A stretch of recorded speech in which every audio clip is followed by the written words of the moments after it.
Hey guys, it's James here. This time reviewing Feral Hop Hog. It's been wanting to review this for a while now. That just haven't gotten a bottle. So this was rated the best beer of 2014, rated number one in Australia, and and I think it was well deserved. It's a very nice beer. It was great when it first came out, and it's still a great beer now. Um, Excuse my husky voice right now, but I've had a cold last week. That's not gonna change my taste. I can still smell, I can still taste, and it's just I'm still a little bit just blocked up. But I bought a case of this last week, and I thought when I had it, had worse cold. So, and it still tasted amazing, even though my taste buds were gone. But anyway, who cares? I was sick, had a man cold, and now it's better. And now I want to rate it. Now that my taste buds and smell has gotten back. Okay, so I lift it up. Didn't really get much of a hiss when it opened up. Straight away you can smell a bit of fruitiness. You can smell the hoppiness coming through. Got my feral glass. Yeah, one of my favorite IP pale ale glasses.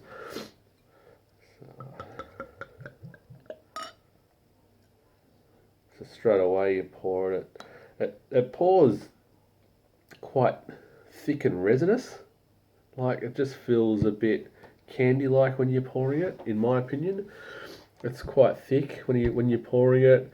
Um, comes with a nice head. It's it's about a centimetre and a half of a head. It's got a beautiful colour.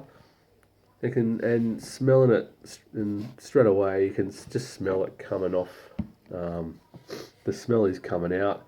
It's very hoppy, very piney, quite fruity,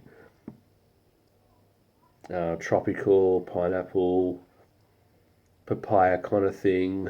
Um, so the Hop Hog here, it says India Pale Ale, but they got the India um, crossed off there. See? So, and some bottles I've found that the India isn't crossed off. So it must have something to do with how the hops turn out. So it just must vary when they cook it. When I don't know, I've never brewed before. So when they brew it, it must be something to do with the IBUs when it comes out. So it's 1.5% standard drinks, 5.8% alcohol. I could just smell it coming off the top of the glass. Pours really nice. It's nice and cold. Can still smell tropical fruits. It's really fruity. It's not that malty.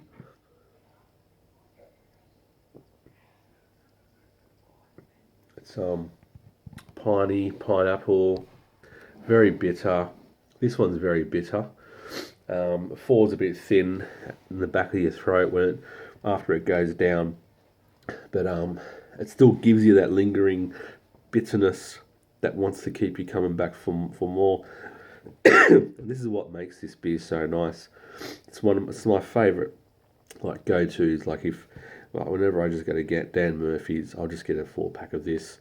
You just can't go wrong. There's been a couple of times where I've had a bad 4-pack, and it's probably just the way a bottle shop has stored it or kept it. But this case that I got last week, the taste is still there. I haven't had a bad bottle yet. Even drinking it out of the bottle last week at the soccer, just taste it. Everyone was just like grabbing a bottle. They grabbed the bottles. What was like they had orgasms having it, because they've never had craft beer before. People in my soccer team, so it's a well deserved number one Australian beer 2 years ago, and I think it still holds its own as one of the best. Still, it's a classic. You can't go wrong with classics.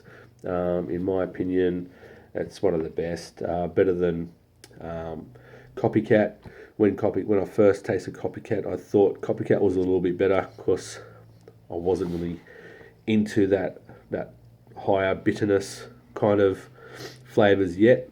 But as time went by, I was grabbing the copycat Australian IPA or American IPA, whatever. So copycat AIPA, and I was just drinking them side by side most of the times, and just most of the time this one just won it, and over time this one does take its it just stands up much better against it. Drinking it, there's no alcohol burn at all. It's just total like sweetness, then bitterness. It's just fruit. Like if you get a fresh bottle like this, it is so nice. I just love the taste of this when you get it fresh. I like these guys. They have nice beers. Their Baracco Karma is pretty good. Doesn't It's not as good as this. Well, in my opinion, their Golden Ale is nice. Their smoked porter, I didn't really care for that too much, and their white beer, I didn't really like that too much. But anyway, a lot of people do like it. This one is just one of my very favourite beers. It's a classic. If you don't like it, comment and we can talk about it, discuss it. This is what a review is for. This is why I put it on YouTube. So if you don't like my review, tell me. I'll make some adjustments to my next one. I love criticism. I'm not going to get offended and go cry in the corner. If you don't like Feral Hop Hog, I'm not going to go cry in the corner. I'm just going to drink another one. Let me just enjoy this. I'll have another sip. I'll give you a few more tasting notes now that it's warmed a little bit and settled a little bit.